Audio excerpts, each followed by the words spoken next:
पहला सवाल है, हाल ही में किसे कॉग्निजेंट के सीईओ के रूप में नियुक्त किया गया है? तो सही जवाब है दोस्तों रवि कुमार को। दोस्तों रवि कुमार कॉग्निजेंट के सीईओ के रूप में ब्रायन हम्फ्रीज का स्थान लेंगे। हम्फ्रीज 15 मार्च 2023 तक विशेष सलाहकार के रूप में कॉग्निजेंट के साथ रहेंगे। इन्फोसिस में 20 साल के करियर के बाद रवि कुमार अब कॉग्निजेंट में शामिल होंगे। कॉग्निजेंट ने यह भी कहा है कि स्टीफन जे रोहलेडर को बोर्ड का अध्यक्ष चुना गया है। अगला सवाल है, हाल ही में किसने 9वीं से 10वीं सदी की नटराज की मूर्ति पुरातत्व विभाग के अधिकारियों को सौंपी? तो सही जवाब है दोस्तों केंद्रीय मंत्री अर्जुन राम मेघवाल ने। लंबी कानूनी प्रक्रिया के बाद 2020 में एक निजी संग्रहालय से मूर्ति को भारत लाया गया है। 1998 में चित्तौड़गढ़ के बडोली के शिव मंदिर से ये मूर्तियाँ चोरी हो गई थीं। 2014 के बाद भारत में प्राचीन महत्व की 229 मूर्तियाँ पहली बार लाई गई हैं दोस्तों। केंद्रीय मंत्री अर्जुन राम मेघवाल ने यह भी घोषणा की कि चित्तौड़गढ़ किले पर एक रोपवे भी बनाया जाएगा। अगला सवाल है, हाल ही में किस अमेरिकी ने मिस यूनिवर्स 2022 का ताज जीता है? तो सही जवाब है दोस्तों आर बोनी गैब्रियल ने। मिस यूनिवर्स 2021 हरनाथ संधू ने Miss Universe R Bonney Gabriel को ताज पहनाया।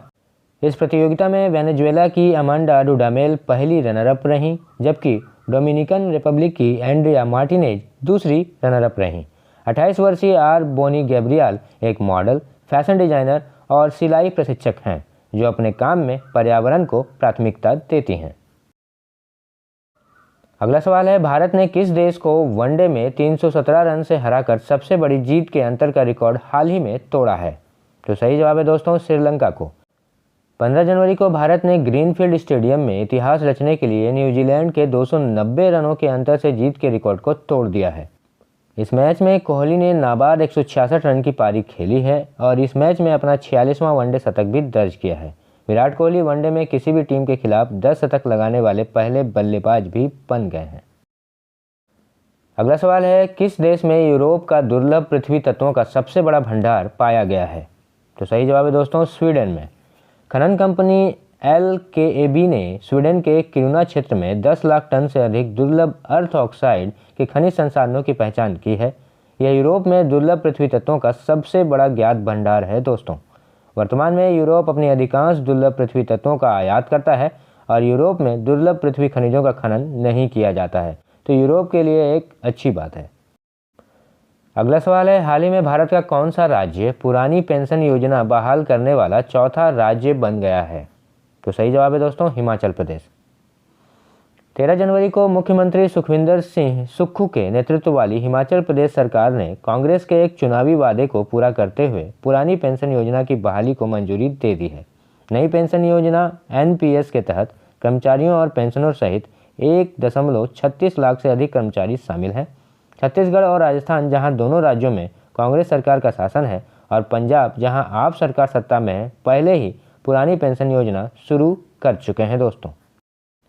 अगला सवाल है, भारतीय सेना दिवस कब मनाया जाता है? तो सही जवाब है दोस्तों 15 जनवरी को।